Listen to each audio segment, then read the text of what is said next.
नमस्कार, BP news में आपका स्वागत है। दोस्तों, इस वक्त की बड़ी खबर निकल के आ रही है। आपको बता दें, यूपी में योगी आदित्यनाथ सरकार और मध्य प्रदेश की शिवराज सरकार में कैसे कोरोना के बीच हुआ है डेड बॉडी घोटाला। जी हाँ, कानपुर से बड़ी खबर, मध्य प्रदेश से, भोपाल से भी कुछ एक बड़ी खबर निकल के आ रही है। दरअसल कानपुर में डीएम ने कहा कानपुर में 3 मौतें हुई हैं, जबकि अखबार में 476 शव जले, शमशान के पार्कों में भी जलती रही चिताएं। बड़ा खुलासा हुआ है, यानी एक तरीके से कोरोना मृतकों में भी घोटाले कर रही हैं। और मध्य प्रदेश में कुछ इसी तरीके से 5 मौतें, सरकारी आंकड़े 150 शव जल रहे हैं, ये हालात हैं। दरअसल आपको बता दें, कानपुर से मामला निकल के आ रहा है, जहां पर कोरोना की दूसरी रफ्तार ने यूपी में भयावह स्थिति पैदा कर दी है।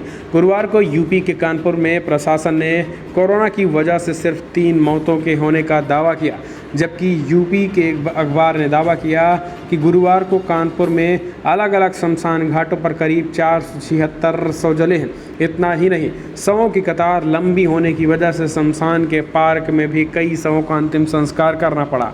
गुरुवार को कानपुर नगर में जिला अधिकारी के द्वारा पेश किए गए कोरोना के आंकड़ों में सिर्फ 3 मौतें ही दिखाई दी, जबकि हकीकत उससे उलट थी। अमर उजाला अखबार के अनुसार गुरुवार को कानपुर में 476 शवों के अंतिम संस्कार किए गए। शमशान घाट पर जगह कम पड़ने की वजह से पार्कों और गंगा किनारे के रेतों पर अंतिम संस्कार करना पड़ा। इतना ही नहीं, गुरुवार को सूर्यास्त के बाद भी शवों को अंतिम संस्कार होता रहा। सामान्य दिनों में कानपुर के शमशान घाटों पर करीब 100 लाशें, ज़्यादा से ज़्यादा 100 लाशों का ही अंतिम संस्कार होता है, जबकि गुरुवार को अकेले भैरव घाट पर ही करीब 62 शवों का अंतिम संस्कार हुआ और वहां मौजूद सौदाह गृह में भी किया गया है।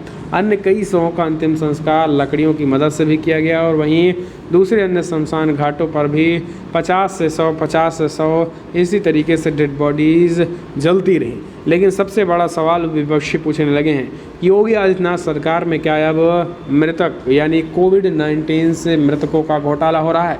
मृतकों की डेड बॉडी को गायब की जा रही है। आखिर इतने बड़े पैमाने पर मृतकों आ रहे हैं तो क्या ये कोरोना से नहीं मर रहे हैं?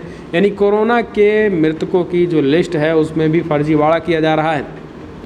वर्तमान में दोस्तों पिछले 24 घंटे में 37,000 करीब कोरोना से मामले निकल के आए हैं और मृतकों की संख्या 200 बताई जा रही है, ज़्यादा से ज़्यादा। लेकिन अगर डॉक्टरों और ऑफिशियल अगर बात करें, इनडायरेक्टली जिस तरीके से निकल के आ रहे हैं कोविड-19 की मरीजें, अनऑफिशियल अगर बात करें धरातल पे जो है, तो उनमें से एक ही ज़िले में 7 से 8 से 10 मरीजों की मौत हो रही है। ऐसे में 75 ज़िलों में आप जोड़ सकते हैं कि अब लगभग केवल यूपी में ही बड़े पैमाने पर मौतें हो रही हैं, लेकिन सरकार इसको पूरी तरीके से छुपा रही है। और यही कारण है कि अब धीरे धीरे खुलासा हो रहा है, जैसे जैसे मौत का आंकड़ा बढ़ रहा है वैसे वैसे डेड बॉडीज़ जल रही हैं। ये तो हुआ यूपी की। मध्य प्रदेश के भोपाल में भी कुछ ऐसे ही आंकड़े, सरकारी आंकड़े निकल गए। 5 लोगों की मौत दिखाई गई, लेकिन 137 शवों का कोरोना प्रोटोकॉल के तहत अंतिम संस्कार हुआ है। बाकायदा मध्य प्रदेश की राजधानी भोपाल में कोरोना से मौत के आंकड़े में गड़बड़ी के दावे किए गए।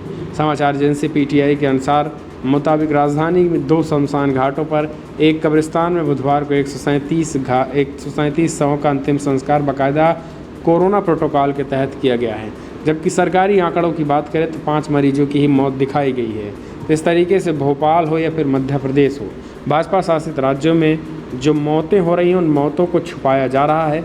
इसके कई जीते जागते सबूत निकल के आ रहे हैं, जिसके बाद सरकारों को कहीं न कहीं तरीके से सोचने पर भी मजबूर किया जा रहा है और ये हड़कंप मचता भी नज़र आ रहा है। तो दोस्तों, फिलहाल बड़ी खबरों में इतना ही, लेकिन अगर आपको वीडियो पसंद आया तो लाइक करें, शेयर करें, कमेंट के माध्यम से आप अपनी राय देना ना भूलें। इस वीडियो में इतना ही, चैनल को सब्सक्राइब करें।